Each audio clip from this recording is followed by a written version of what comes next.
¿Qué objeciones existen en relación con esto? ¿Qué son algunas de las cosas que se afirman contra la existencia histórica de Yeshua? Se afirma, por ejemplo, que no existe mención de Jesús en los textos paganos. Es decir, no existen evidencias de la vida de Jesús de Nazaret en textos de su época, o sea, el judaísmo del Segundo Templo. Por supuesto, estamos hablando de fuentes diferentes al propio Nuevo Testamento. Se afirma que ahora tenemos una impresionante documentación histórica de aquella época, hecha por oficiales de gobierno, historiadores y poetas, y ninguna de esas fuentes menciona a Jesús. Se afirma también que incluso en las cartas paulinas no se habla de Jesús como una figura histórica.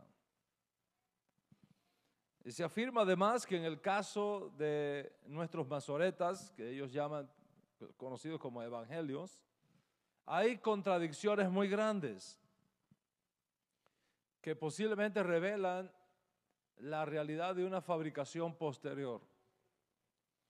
Y todas estas construcciones nos arrojan una nebulosa histórica que hace difícil creer que tal cosa ocurrió, poniendo así en duda la existencia histórica de Jesús y llevándonos a lo que posiblemente es la realidad, un mito creado por intereses de algunos grupos creadores de mitos que siempre han existido.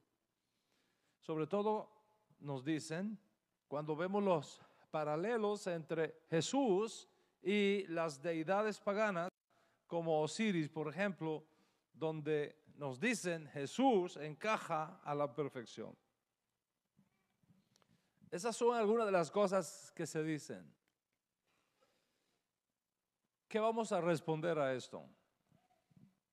¿Está comprobada la existencia histórica de Yeshua?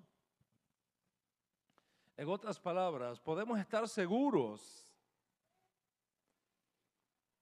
de que realmente existió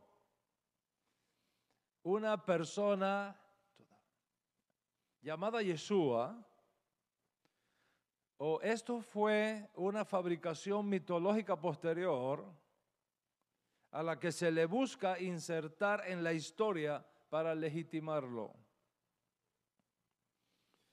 Ese es el tema que está hoy en la mesa. Y sobre la vida de nuestro santo maestro, el maestro de justicia de Israel y del mundo, su majestad Yeshua Mashiach, se han dicho muchas cosas. Y se ha escrito muchísimo, y se va a seguir diciendo, y se va a continuar escribiendo muchísimo sobre Yeshua. Por una simple razón. Yeshua es la figura más conocida de toda la humanidad. Más que Moisés, más que David, más que los profetas hebreos. Aún con su nombre helenizado, Jesús es el más popular. Podemos decir que el Dios de nuestro pueblo de Israel, los padres de Israel, nuestros reyes y profetas han sido conocidos en el mundo gracias a Yeshua. En otras palabras, Yeshua es quien ha hecho popular al Dios de Israel en las naciones. Es el amor de Dios y el amor a Dios vía Yeshua Lo que ha permitido que Estados Unidos, por ejemplo, sea una ciudad de refugio para todos los judíos del exilio, especialmente a partir de los desastrosos hechos que tuvieron lugar en la Europa nazista de hace 66, 70 años atrás. Si los judíos tenemos una deuda de gratitud con Estados Unidos por abrirnos las puertas y recibirnos como a hijos, se lo debemos a Yeshua. Lo mismo sucede en otras naciones del mundo que han recibido a los judíos como hijos por el trasfondo cultural del judeocristianismo. De no ser Estados Unidos una nación fundada sobre los valores del judeocristianismo, nuestra historia moderna no habría sido la misma que ahora conocemos. Y por decirlo de otra manera, si Estados Unidos hubiese sido, por ejemplo, una nación islámica, difícilmente se habría convertido en una nación de refugio, en una ciudad de refugio para recibir y para dar la bienvenida a todos los judíos que procuraban huir de la Europa nazista, de aquellos días de tinieblas que dominaban el viejo continente. ¿Cómo lo sabemos? Hoy está bien documentado acerca de la verdadera historia de la OLP y Fatah, los famosos, la autoridad palestina, esa autoridad palestina que sería la que gobernaría un futuro Estado palestino dentro de Israel. Y sabemos cómo la OLP y Fatah fueron participantes en el proyecto de la solución final nazi contra nuestro pueblo judío. Sabemos que Haj al-Husseini, padre del movimiento palestino, creador de Fatah, mentor de Yasser Arafat y de Abbas, fue codirector de Adolfo Eichmann en el proyecto de la creación de los campos de exterminio que le quitó la vida a más de 6 millones de judíos en la Europa nazista de aquellos terribles años de la Segunda Guerra Mundial. Por tanto, hay una conexión entre Arafat, Abbas y el movimiento nazi contra los judíos. De haber prosperado el islamismo en esta nación, te aseguro que no nos habría recibido las puertas cuando los judíos tratábamos de huir del infierno nazi de los años 1939 a 1944. Y por otro lado, hoy día el turismo constituye uno de los más importantes rubros de Israel, y eso se lo debemos, nos guste o no, a Yeshua. La inmensa mayoría de los guías turísticos, los hoteles, los centros históricos de Israel son sostenidos por turistas que creen en Yeshua y que tienen de alguna manera la fe de Yeshua. Y debido al impacto que el judío Yeshua o Jesús, como se conoce en Occidente, ha hecho en sus vidas, viajan a Israel, quieren conocer a Israel y quieren saber del Dios de Israel. De no ser por Yeshua, aún con todas las corrupciones realizadas con su nombre, con sus enseñanzas, como ya sabemos, 90% del turismo de Israel no existiría como ahora lo conocemos. Es por eso que en uno de nuestros viajes a Israel, que por cierto les recuerdo que el próximo viaje a Israel está pactado para salir de aquí de Miami y de New York el día 21 de diciembre, del 21 de diciembre al 31 de diciembre. Así que si no se ha anotado, anótese esta semana, que se van llenando los puestos. Okay. En uno de mis viajes a Israel decía, nuestro guía, que no es para nada creyente en Yeshua, estábamos cruzando el lago de la Galilea y en una parada que siempre hacemos ahí para reflexión y demás, mientras él y yo estábamos en una esquinita del barco, le hice esta pregunta: ¿no te parece interesante que tú no crees que Yeshua sea el Mesías y sin embargo es Él el que te trae pan a tu mesa todos los días de la semana? Y le dije, si no fuera por Yeshua, ninguna de esta gente que tú ves aquí estaría aquí. Y tenemos que reconocer esa realidad. Gracias a Él, miles de familias judías en Israel tienen trabajo, traen el pan a su mesa y muchos incluso se han hecho millonarios del turismo, por causa de Yeshua. Y por otro lado, el apoyo que recibe Israel de los gobiernos amigos, empezando por los Estados Unidos, se debe en gran parte a Yeshua. ¿Por qué? Por el hecho de que la cultura occidental a la cual Estados Unidos pertenece es una cultura judeo-cristiana. Y debido a ese trasfondo, entre otros factores, el amor y el apoyo a Israel es un bastión de la fe sostenida por los que determinan en nuestro gobierno la manera como ayudar y respaldar a Israel. Y los hechos están ahí, son comprobables. Al punto que un día un amigo judío en Israel me dijo, si Yeshua no hubiera existido, nos convendría crearlo.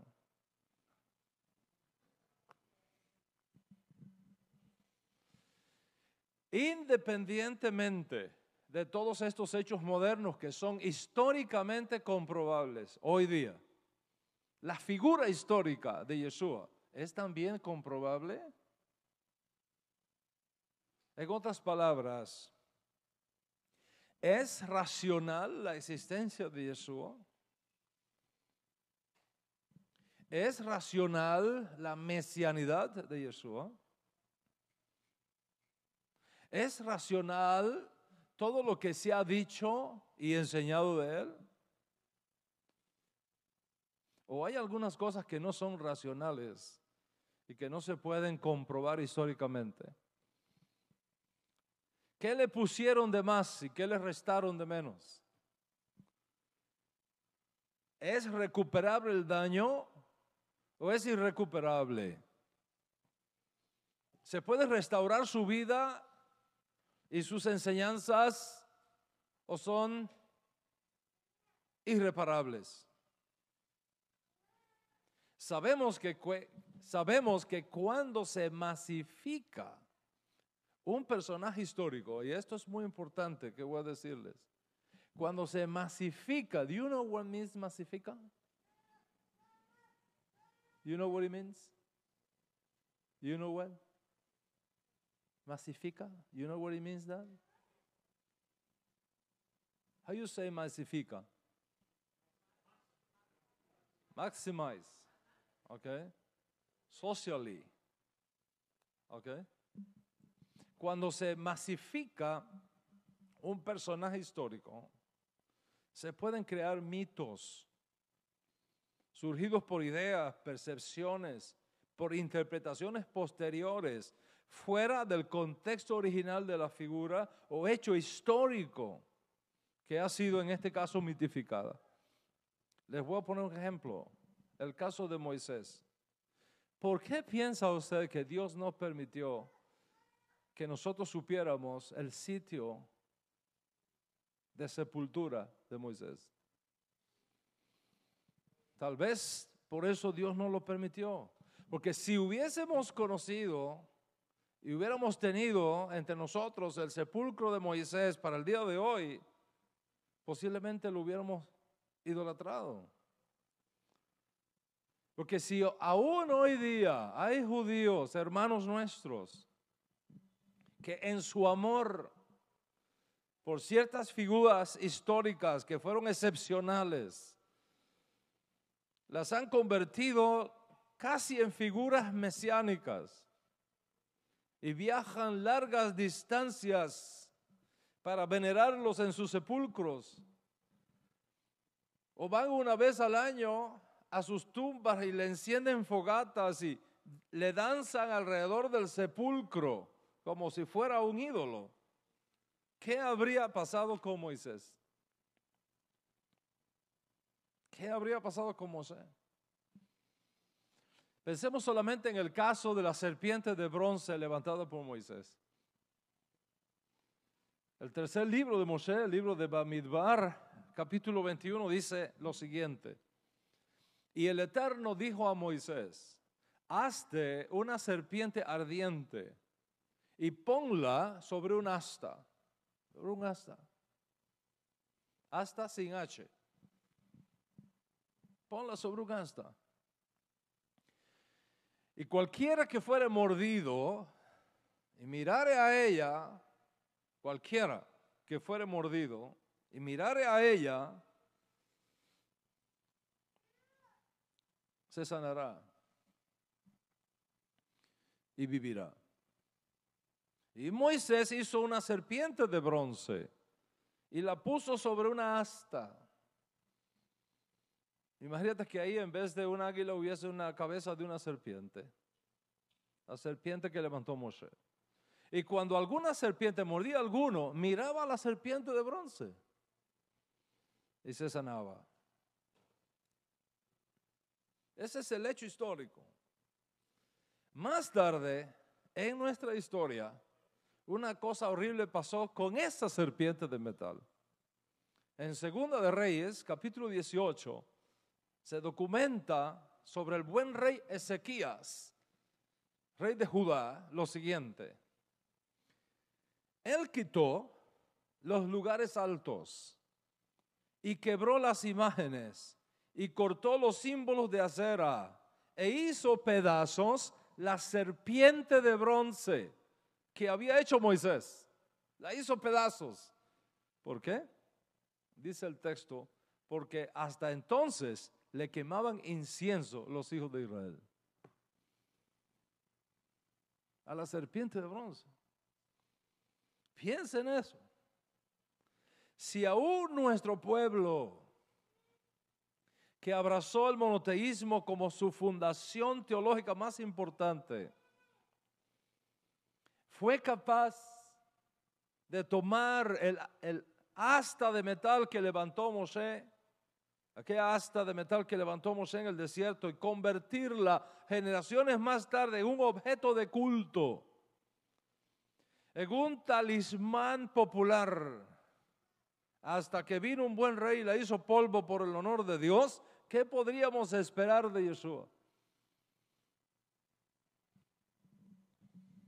No lo olvidemos, de la figura histórica de la serpiente de metal levantada por Moisés hasta su adoración por los judíos en los días de Ezequías, rey de Judá, pasaron 600 años. 600 años desde el hecho histórico a la mitificación del hecho histórico. Y ese es el peligro que tiene la masificación de ciertos hechos y la masificación de ciertas figuras históricas. Y si esto hicimos los judíos, formados en el monoteísmo absoluto, ¿qué no tendremos que esperar que ocurra fuera del judaísmo entre las naciones gentiles formadas en el politeísmo absoluto? Si los judíos hicimos de una barra de metal un ídolo, quemándole incienso como a una divinidad, ¿qué no habrían hecho con Yeshua a los gentiles. En efecto, se lo convirtió luego en un ídolo. Se le declaró una divinidad, un Dios encarnado, al estilo de aquellos paganos de Asia Menor que convirtieron al rabino Shaul y a su compañero de viajes en objetos de culto. Cuando realizaron el milagro de aquel cojo en Lisias y dijeron, dioses en forma humana han descendido a nosotros. Piensen esto.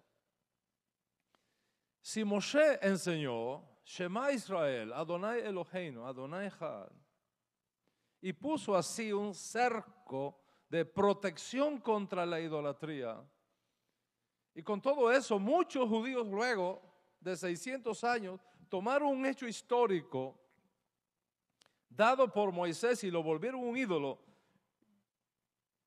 ¿qué no tendremos que pensar que harían los no judíos que no tenían ese cerco de protección? Rabino Shaul, en su davídico trabajo de enseñar el judaísmo a no judíos, además de enseñar Shema, estableció para los paganos, escribe Shaul en una de sus cartas, para los paganos hay muchos dioses y muchos señores. Para nosotros los judíos hay un solo Dios, el Padre, del cual proceden todas las cosas.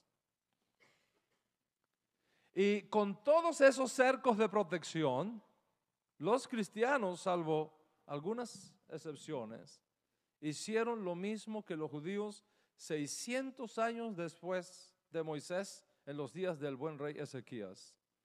La diferencia es que a los cristianos les tomó 300 años nada más. No 600. Tomaron la figura histórica de Yeshua y lo volvieron un mito. La segunda persona de la Trinidad, Dios de Dios, luz de luz, encarnado pero no engendrado, cosustancial con el Padre, de una misma sustancia con el Padre, verdadero Dios de verdadero Dios. Y de ahí en adelante el resto de la historia que ya conocemos. Y tomaron la madre de Yeshua y la convirtieron en la madre de Dios, reina del cielo. Y todo lo que de este lado del mundo ya sabemos, Santa María, Madre de Dios, ruega por nosotros en esta hora y a la hora de nuestra muerte. Amén. Y además tomaron a los estudiantes de Yeshua y los beatificaron. San Pablo, San Mateo, San Juan, San Pedro, San Jacob, que después se convierte en Santiago.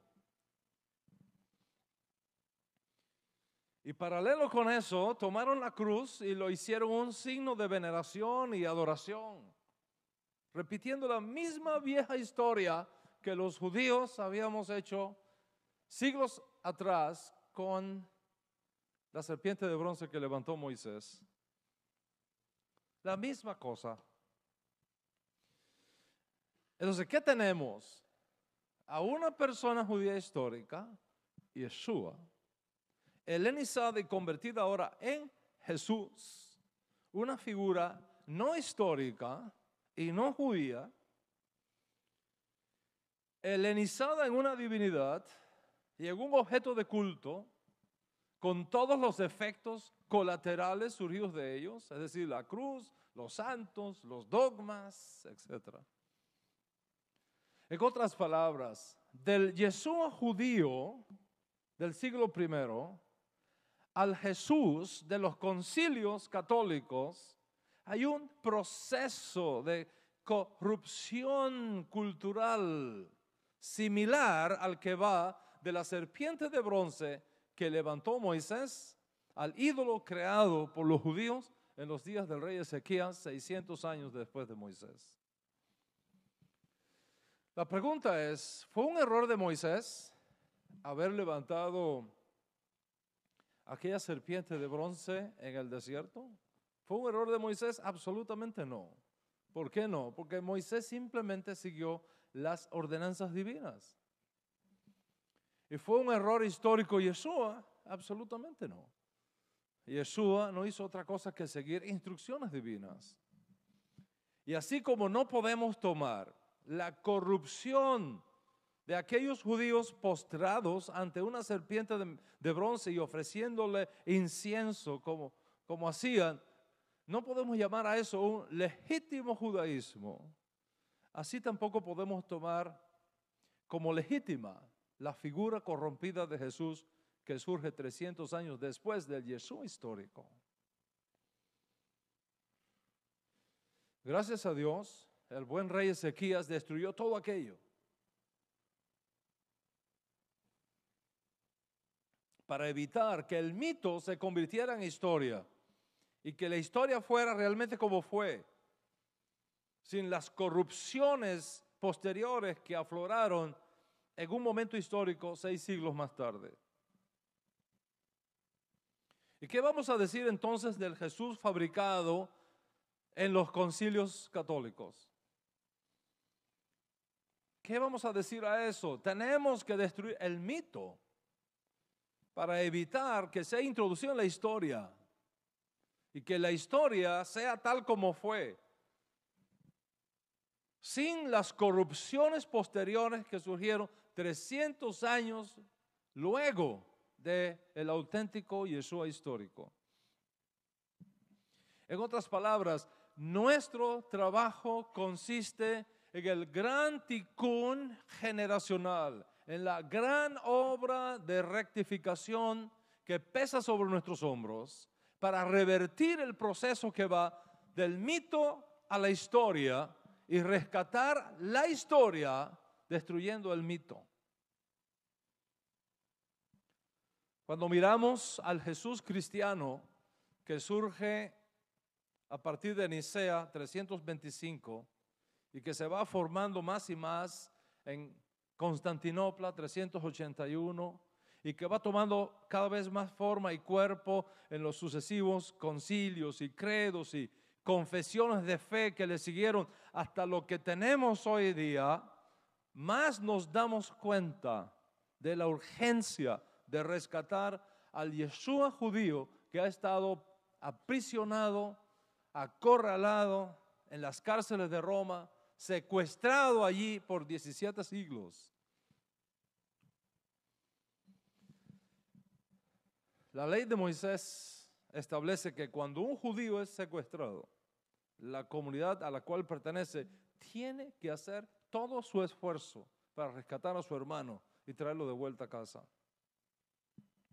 Y esa es parte de nuestra misión, rescatar a nuestro hermano de las cárceles de Roma y traerlo de nuevo a casa y hacer una gran fiesta para que ya nadie más ocupe su lugar y para que ya nadie más le quite su honra y que su memoria pueda ser vista y reconocida por todo nuestro pueblo judío. Él mismo dijo, cuando yo fuere levantado, a todos voy a traer a mí mismo.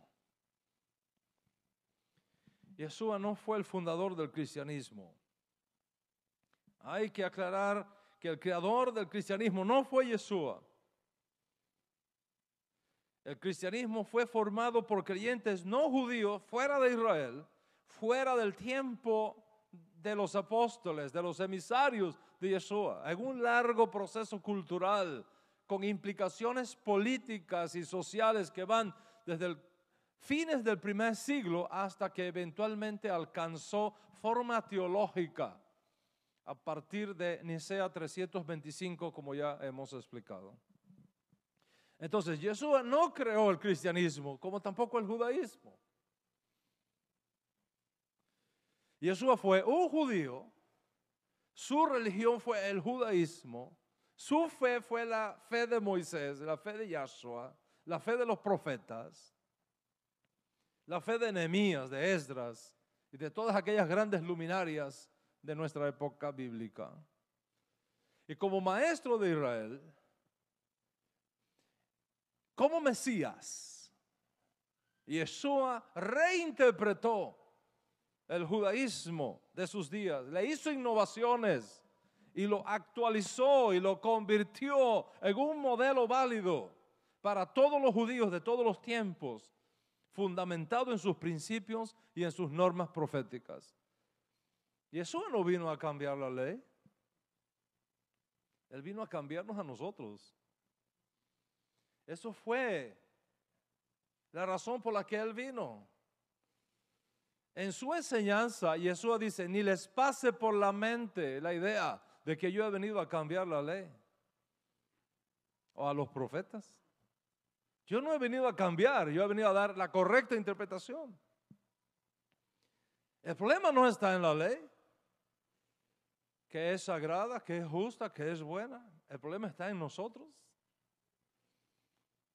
Como lo dijo uno de sus estudiantes, la ley es espiritual. El problema es que yo soy carnal. Ese es el problema. El problema es que la ley es espiritual y yo tengo conmigo el Yetzer Hará, yo tengo conmigo la mala inclinación que me empuja contra las demandas de la espiritualidad de la ley.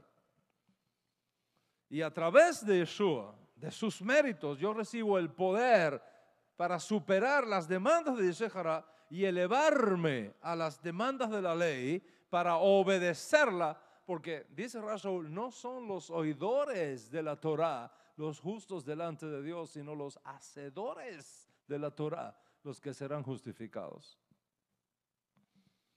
¿Cómo puede un maestro entonces, como Yeshua o sus estudiantes judíos originarios, como su hermano Jacob o como Simón Kefa o incluso Rabino Saúl de Tarso, que entró luego, haber creado tal cosa como Jesús y tal cosa como el cristianismo que ahora conocemos?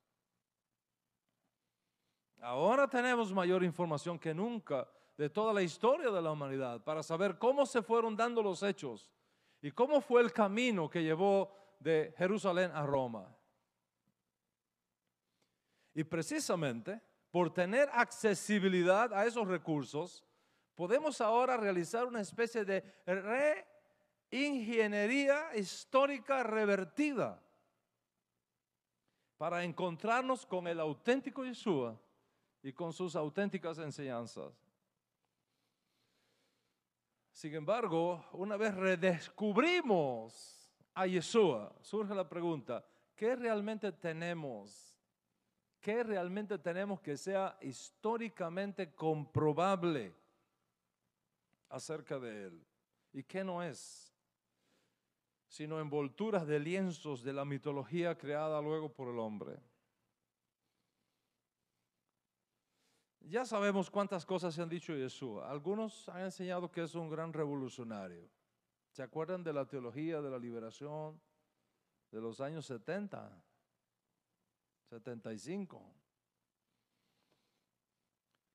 Que su misión fue unificar las masas de judíos pobres para, llegado el momento oportuno, lanzarse contra los romanos y liberar a Israel de la opresión. Eso se ha dicho de Yeshua. Otros han dicho que fue un político que estuvo interesado en hacer reformas económicas para traer justicia social a los oprimidos. El Jesús de los pobres. Otros que fue un reformador social, especialmente interesado en la liberación femenina de aquellos días, por la manera como trató a la mujer, con la dignidad como trató a la mujer. Fue un feminista. Otros que fue un fariseo ortodoxo interesado en establecer su propia escuela de pensamiento al estilo de la secta de Qumran. Otros que fue un judío común y corriente que se casó, que tuvo hijos y que su interés principal fue devolverle la esperanza a su pueblo para recibir al Mesías cuando aparece. Y otros han llegado tan lejos hasta decir que fue un gay, que fue el que creó el movimiento gay. Hasta una película hicieron. ¿Cuántas cosas no se han dicho de Yeshua? Y se siguen diciendo.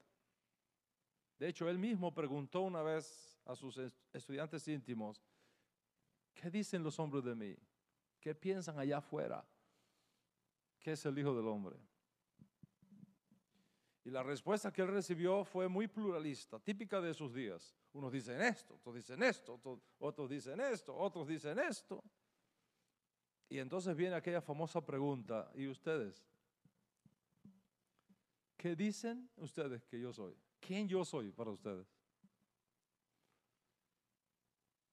Está bien lo que digan allá afuera, ok, pero ustedes, mis discípulos, ¿quién ustedes creen que yo soy? Y vino la respuesta con la cual los estudiantes de Jesús nos identificamos plenamente. Tú eres el Mesías. Eso que creemos, que tú eres el Mesías. ¿Qué decir?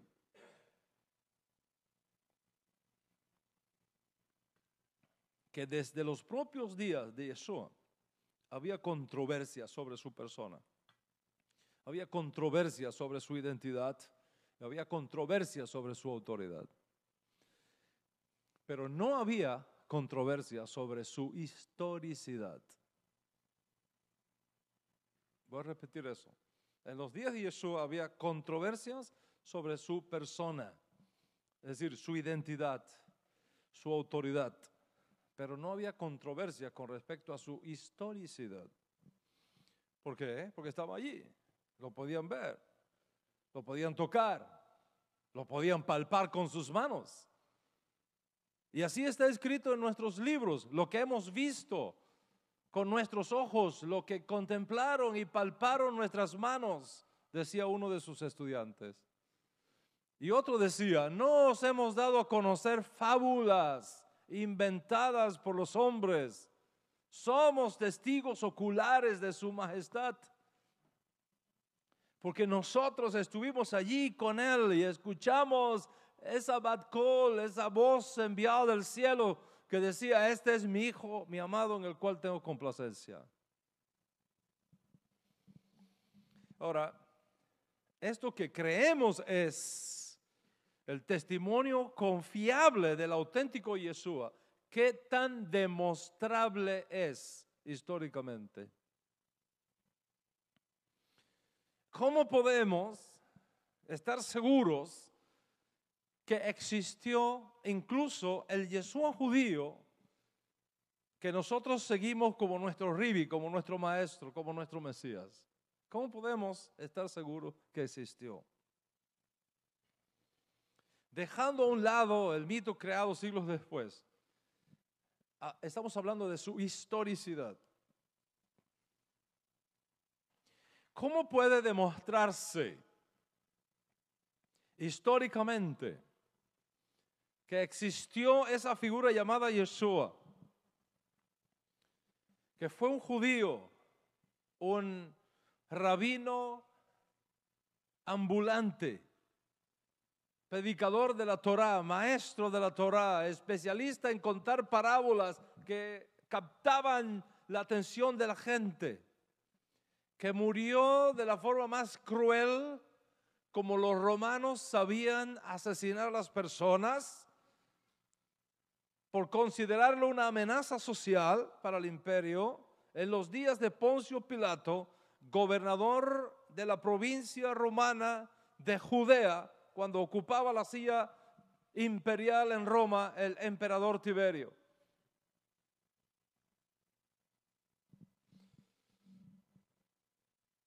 ¿Cómo podemos demostrar históricamente que ese personaje existió? Albert Schweitzer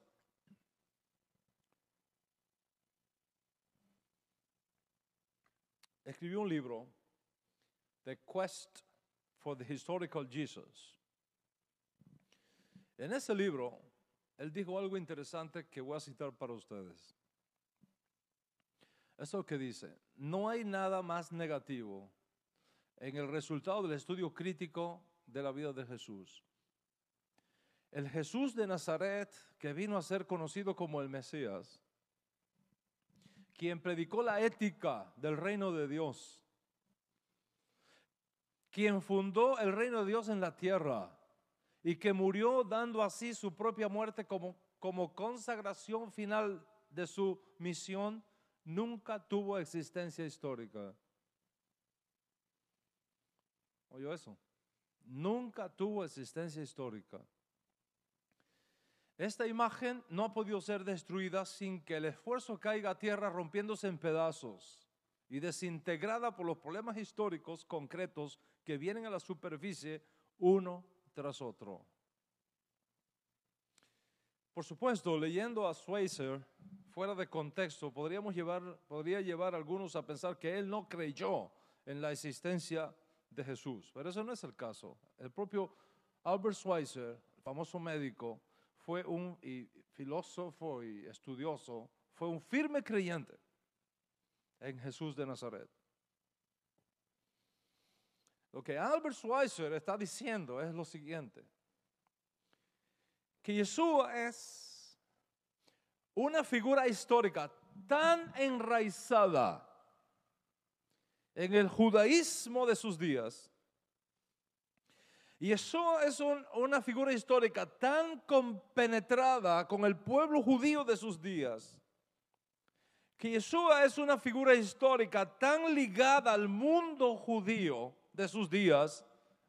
En otras palabras, Yeshua es tan históricamente judío que lo hace precisamente demasiado histórico. Y por ser demasiado histórico, no ha sido conocido como es realmente. ¿Qué es lo que significa ser demasiado histórico para Albert Schweitzer? Significa que es imposible entenderlo en cualquier otro contexto histórico, excepto en el judaísmo de sus días.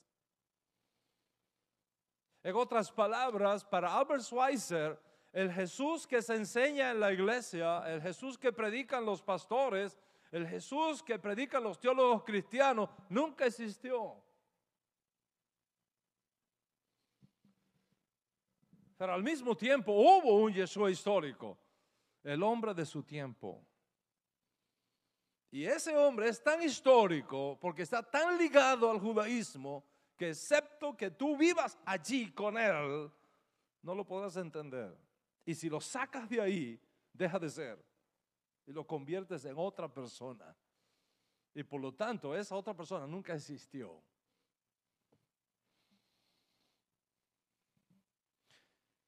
La pregunta es, ¿podemos conocerlo como lo que realmente él fue? ¿Es Yeshua comprobable históricamente? Aquí hay dos escuelas de pensamiento. A la hora de reflexionar sobre este tema, encontramos dos escuelas de pensamiento. Primero, la escuela mitológica y segundo, la escuela histórica.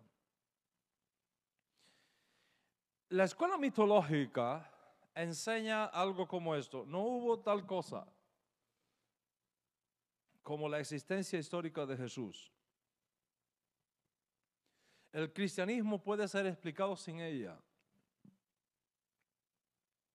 En realidad, lo que ocurrió fue una creencia espiritual, una figura mitológica que luego se viste de ropaje histórico, como son los evangelios. Eso es lo que enseña la escuela mitológica. Esta escuela se especializa en explicar la figura histórica de Yeshua con otras leyendas paganas de la antigüedad, como el ídolo indio Krishna u otras figuras encontradas en las famosas religiones de misterio, tales como Osiris, Adonis, Tamuz, Mitra, el sol, el dios sol de los romanos, etc. Ya en el siglo XIX, un alemán, yo no sé por qué siempre nos vienen cosas malas de los alemanes.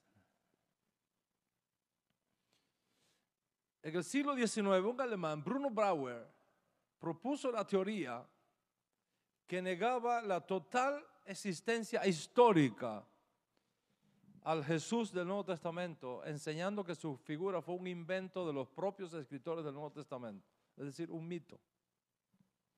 Y él llegó a la conclusión de que el cristianismo, como él lo conoció en sus días, fue una mezcla de judaísmo, filosofía romana, filosofía griega, especialmente en el planteamiento filosófico del estoicismo. Y eso es el cristianismo. Y para principios del siglo XX, un miembro del Parlamento inglés, el señor Robertson, J.M. Robertson, político, racionalista, liberal, enseñaba que existía una similaridad entre el Jesús del cristianismo y los dioses paganos de la fertilidad, que también morían y resucitaban. Y básicamente la escuela mitológica procura demostrar que nunca existió alguna figura histórica conocida como Jesús.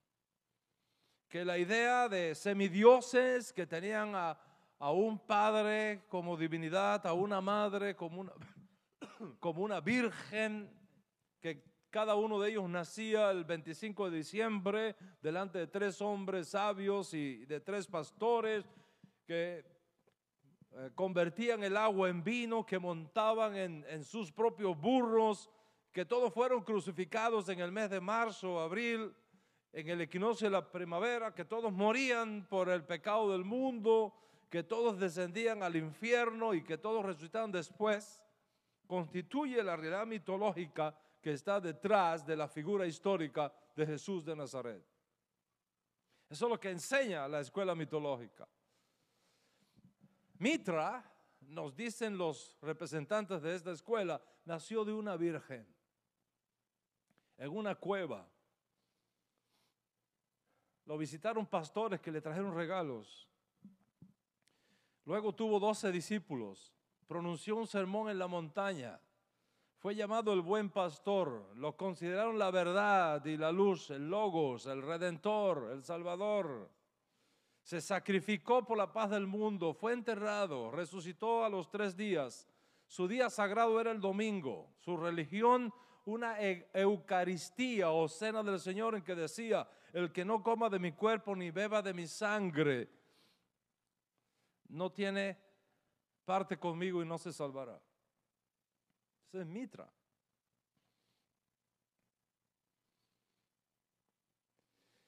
Atis murió por la salvación de la humanidad. Fue crucificado en un árbol, descendió al submundo y resucitó también después de 3 días. Buda fue bautizado con agua. Estando presente en su bautizo el Espíritu de Dios, enseñó en el templo a los 12 años, curó a los enfermos, caminó por encima del agua, alimentó a 500 hombres una vez con bizcochos. Sus seguidores hicieron votos de pobreza. Fue llamado Señor, Maestro, la luz del mundo, Dios de dioses, Altísimo, Redentor, Santo. Resucitó y ascendió corporalmente al nirvana. Y esta escuela nos dice: ustedes ven todo esto, toda esta religión de misterio, eso es lo que luego se aplicó a este personaje Jesús. Ese personaje nunca existió. Es una combinación de mitología. Porque lo mismo que encontramos acá. Piensa, por ejemplo, en Krishna, el ídolo hindú, que también fue hijo de un carpintero. Su nacimiento fue anunciado por una estrella en el oriente. Fue esperado por pastores que le llevaron especias como regalo. Tuvo 12 discípulos. Fue también llamado el buen pastor. Sanó a los ciegos. Murió a los 30 años por la salvación de la humanidad y el sol se oscureció a su muerte.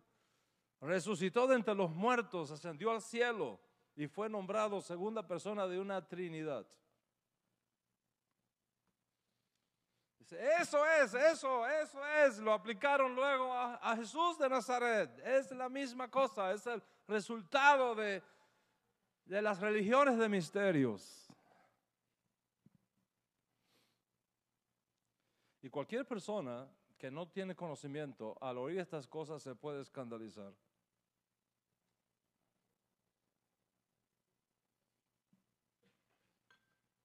por ver estas similitudes.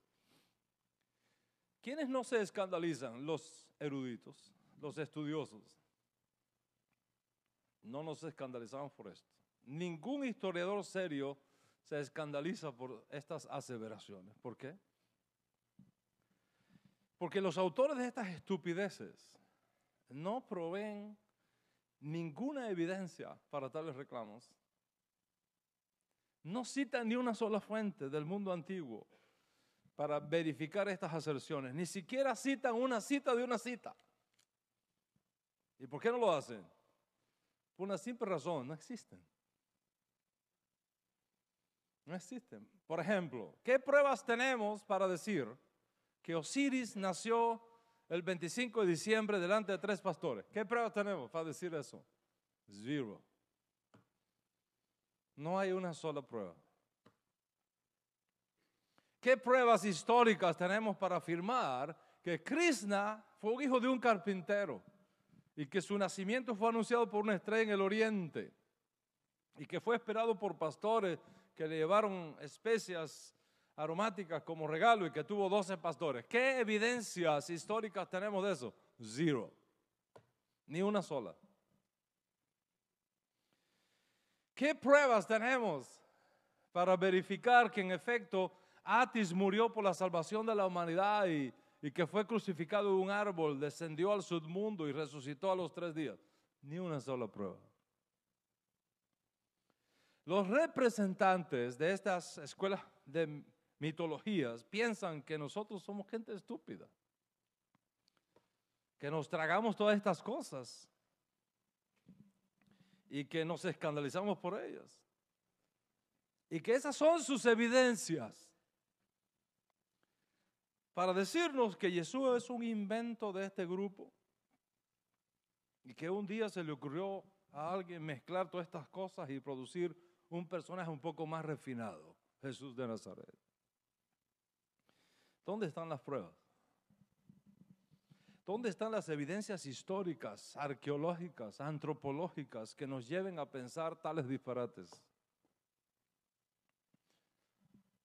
Que las pongan en la mesa para que las escudriñemos.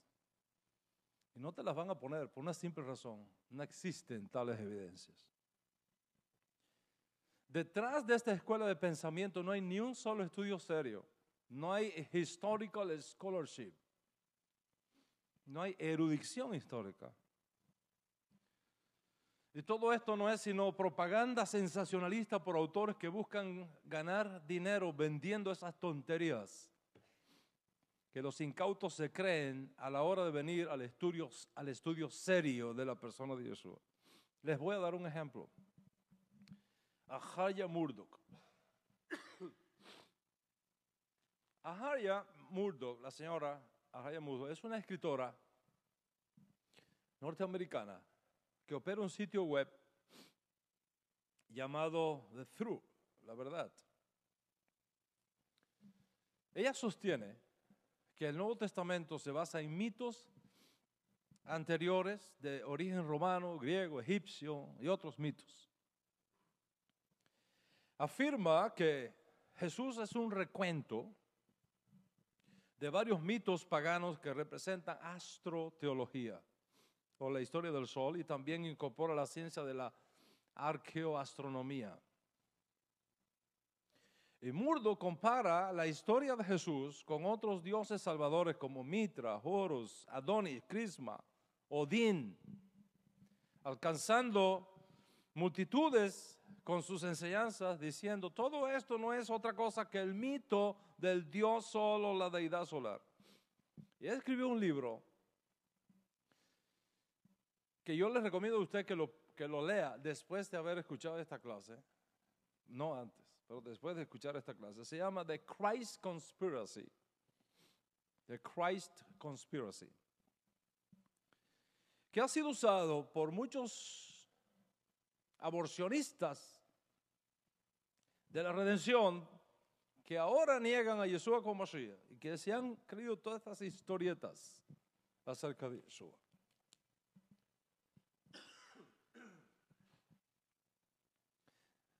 Y estas pobres almas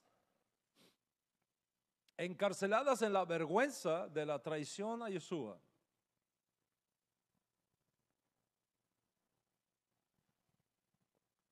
Como han sido tan dañadas como para creerse todas estas cosas, ni siquiera se han tomado el tiempo de sentarse y estudiar las fuentes de donde provienen todos estos mitos. Y a manera de ejemplo les mostraré algunos de los errores garrafales que esta supuesta erudita en el tema dicen The Christ Conspiracy. En la obra citada, esta autora afirma como evidencia del origen mitológico del Nuevo Testamento lo siguiente. Dice, Justino Mártir en el siglo II no cita ni menciona a ninguno de los evangelios. Justino Mártir, segundo siglo, no menciona ni cita a ninguno de los evangelios. ¿Será cierto eso? Es totalmente falso. Basta leerse las cartas que Justino Mártir escribió a diferentes comunidades mientras iba hacia Roma. Ahí menciona a Matíahu, menciona a Meir, menciona a Giler. ¿Cómo es decir esta señora que no menciona? Dice que los evangelios fueron escritos cientos de años después de los eventos que ocurrieron. ¿Y será cierto eso? ¿Será cierto que los evangelios fueron escritos cientos de años después de los eventos que tuvieron lugar en Israel? Absolutamente falso, absolutamente falso. La realidad histórica es que eso que se conoce como evangelios, que son nuestros masoretas, fueron conocidos en el propio primer siglo, dentro de la misma generación que conoció de Yeshua en Israel. Y tenemos la evidencia arqueológica que así lo demuestra. Tenemos, por ejemplo, una copia del manuscrito de Yohanan de principios del siglo II, del año 125. Fragmentos del año, con la prueba del carbono 14, del año 125. Entonces, si nosotros tenemos evidencias arqueológicas que ya en el año 125 circulaban los evangelios, ¿cómo debería decir a mí que fueron creados cientos de años después? Esta señora dice que tomó 1000 años a canonizar el Nuevo Testamento. Eso es totalmente falso. Ya en el segundo siglo había las listas. Y en el cuarto siglo había listas de lo que se consideraban eran escritos auténticamente serios, porque provenían de judíos y de discípulos de Yeshua o de discípulos y del primer siglo. Nada que fue escrito después del primer siglo fue considerado serio.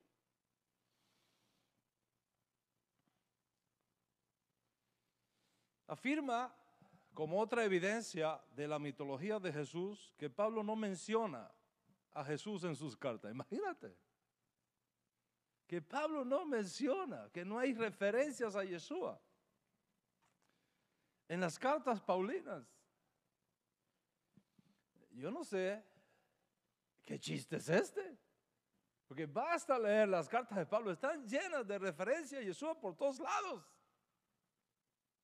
Incluso dichos de Yeshua que no aparecen en los evangelios están en las cartas de Pablo. Y podría pasarme el resto de la conferencia demostrando errores tras errores de esta obra de la señora Haria. Por tanto, su teoría que Yeshua fue inventado en Alejandría, en Egipto, a partir del segundo siglo, es totalmente absurdo. Falta de erudición histórica. Esta señora no presenta una sola evidencia, una sola fuente confiable para sus aserciones mitológicas. Así que mi querido hermano y hermana, cuando recibas estos correitos que de cuando en cuando aparecen por ahí de copy and paste, ¿sabe? Copy and paste. Diciéndote que Jesús es un invento mitológico, que en realidad se trata de Osiris, que nació también el 25 de diciembre delante de 3 pastores, que también fue crucificado, que murió por los pecados del mundo, que resucitó de entre los muertos y todas esas estupideces. Simplemente pregúntale, ¿dónde están tus fuentes para decir esas cosas? ¿Dónde están tus fuentes? ¿Cuáles son las evidencias históricas sobre las que tú te basas para decir esas cosas? Que te las muestren. Y entonces sigue tranquilo para tu trabajo hasta que te envíen las evidencias históricas. Yo todavía las estoy esperando. Irás al trabajo y vendrás y pasarán los años y no te llegarán las evidencias. Por una simple razón, no existen. En verdad, ninguna fuente antigua dice tales cosas de Osiris. Es puro sensacionalismo para ganar dinero con tales publicaciones, para pretender confundir a las almas incautas, no a las personas educadas y a las personas inteligentes. No hay un historiador serio en este pequeño mundo de la intelectualidad y de la erudición histórica contemporánea que se crea esos disparates llenos de falsa información y de inconsistencias históricas. Les voy a dar otro ejemplo. En 1999 apareció un libro sensacionalista escrito por Timothy Frick y Peter Gandy, al que titularon The Jesus Mysteries. Was the original Jesus a pagan God? Las religiones de misterio. ¿Fue el Jesús original un Dios pagano? Eso que es el título. Y los autores de este libro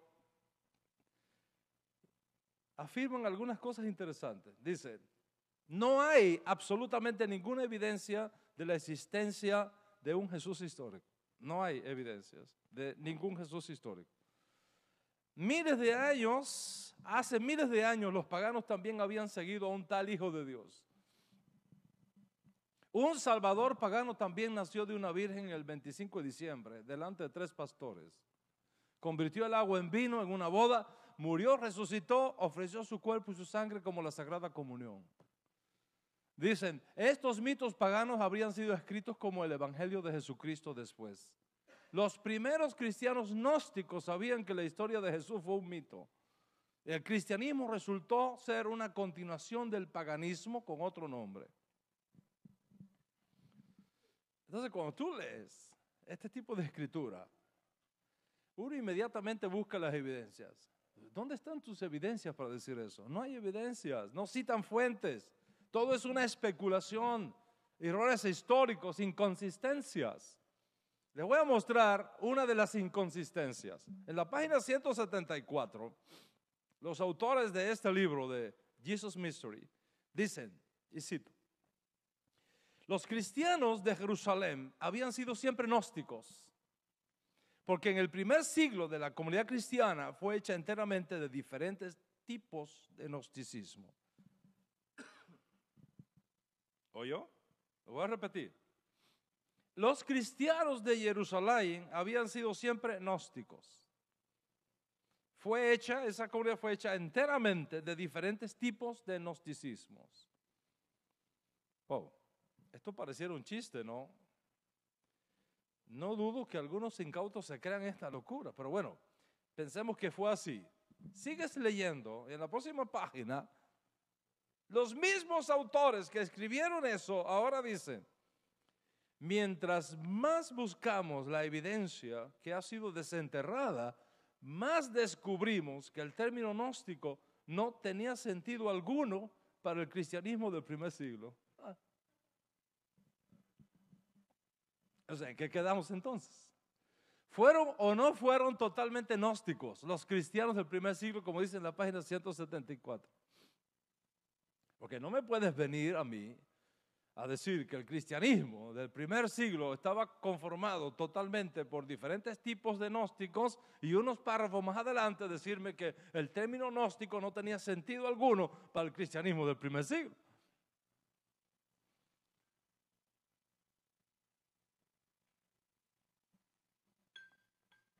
Oiga, no se deje insultar su inteligencia.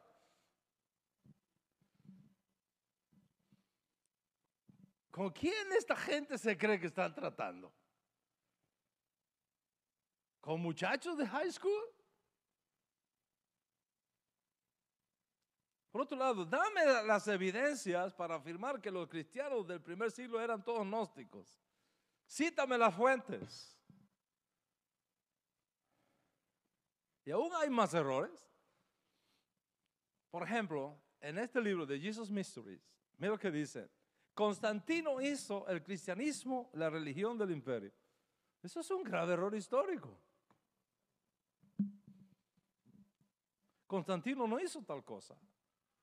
Constantino hizo al cristianismo de Nicea. Escuche bien. Constantino hizo al cristianismo de Nicea una religión legalizada de las otras religiones que había en el imperio. La hizo una religión legalizada, otra más legalizada. Pero donde se estableció el cristianismo como religión oficial del imperio, no fue en Nicea, con Constantino. Fue un poco más adelante con Teodosio, el emperador Teodosio. Son errores históricos.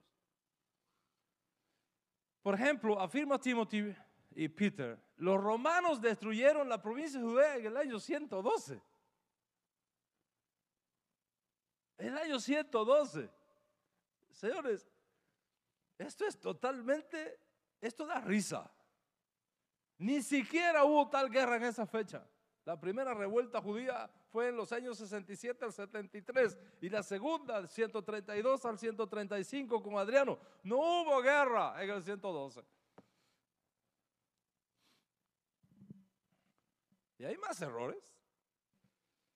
Por ejemplo, afirman estos autores, las evidencias que existen es que los romanos fueron reconocidos por mantener todos los registros de sus actividades, especialmente sus actividades jurídicas. Sin embargo, no hay una sola evidencia que pruebe alguna referencia al juicio de Yeshua hecho por Pilato. ¿Cómo es posible? Dicen, eso es lo que están diciendo, que los romanos que llevaban control de cada hecho jurídico que ocurría, no hay evidencia del juicio de Yeshua por Pilato. La pregunta es, ¿será cierto eso? Totalmente falso.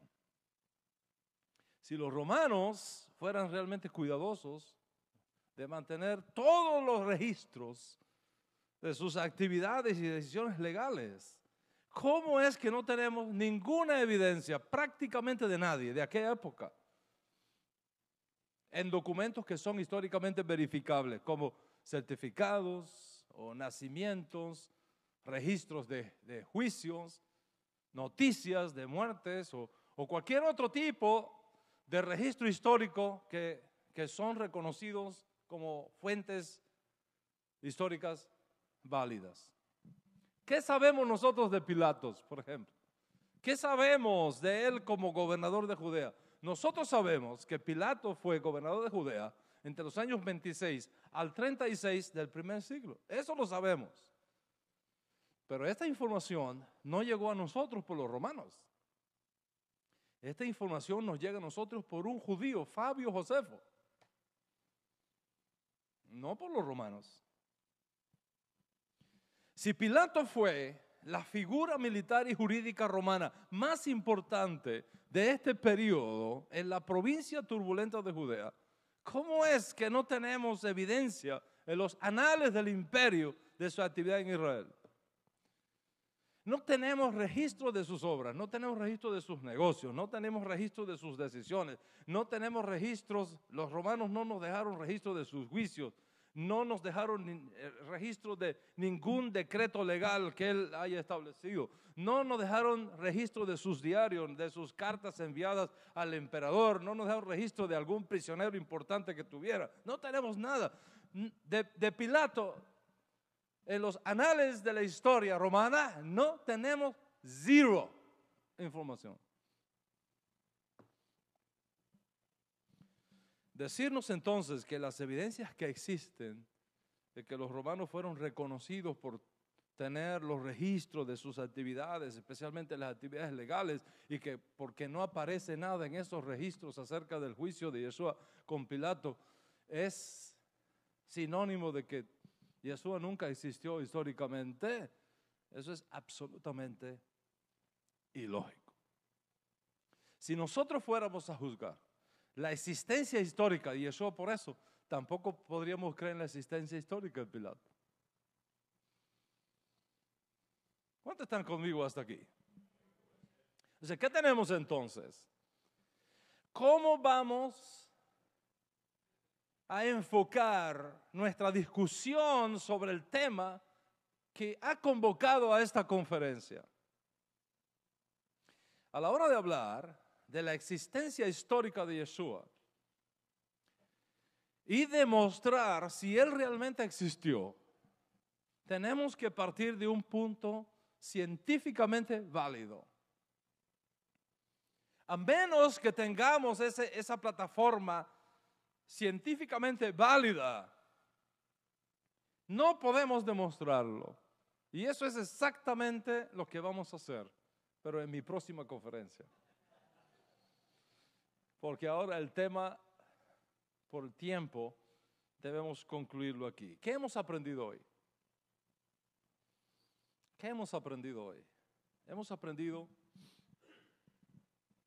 que hay una escuela mitológica que es simplemente una teoría, que no tiene comprobación científica. Hemos aprendido que hacer depender la opinión que tenemos de Yeshua de esta escuela mitológica sensacionalista es una ignorancia histórica que no tiene fundamento erudito, científico, respetable. Hemos aprendido que sobre nosotros se impone la tremenda responsabilidad histórica de reconstruir lo que ha sido destruido, de recuperar para nosotros lo que nos ha sido robado, y que se impone sobre esta casa que yo represento en este lugar la enorme responsabilidad histórica de rescatar a Yeshua del mito real en el que ha sido envuelto durante siglos de desinformación teológica, para reencontrarnos con el Yeshua judío, el que conocieron aquellos nobles varones galileos aquellos días pescando en el lago de Galilea, o los nobles y extraordinarios varones judíos piadosos que lo conocieron en la Judea y se unieron a él y pasaron con él los más extraordinarios 4 años de sus vidas. Hemos aprendido que existe un método apropiado, científicamente válido, a la hora de realizar nuestro trabajo de restauración de todas las cosas, y que debemos conocer este método y saber usarlo apropiadamente. Hemos aprendido que hay razones suficientes y demostrables que nos aseguran de la existencia histórica de Yeshua, y que tenemos que conocer esas razones, y que tú tienes que conocer esas razones y tenerlas claras en tu mente y en tu corazón, no porque dudemos, sino porque debemos ayudar a los que dudan y esperar que aquellos de los nuestros que un día estuvieron con nosotros al lado de Yeshua y lo abandonaron por caer en estas trampas de los aborcionistas de la redención, que les han manipulado la información cuando ellos eran todavía muy tiernos para detectarla, ahora, habiendo madurado y reconsiderado el caso, inicien, como ya algunos lo están haciendo, el camino del retorno a Yeshua otra vez, y se vuelvan a juntar con nosotros para librar esta última y final batalla por la redención de nuestra generación, antes que las cortinas de la historia caigan y las puertas sean cerradas y los libros sean abiertos.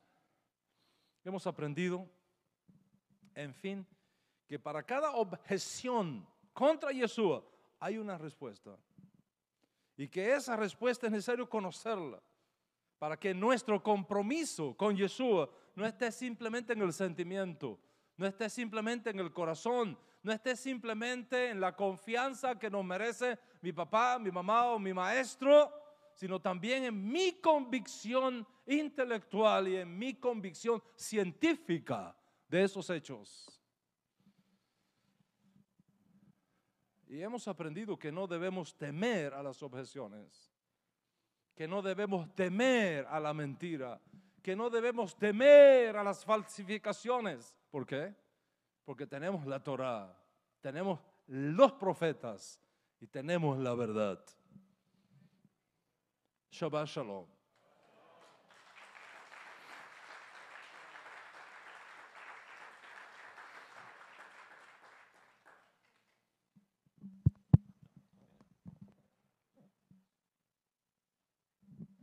Bueno, Shabbat Shalom a todos.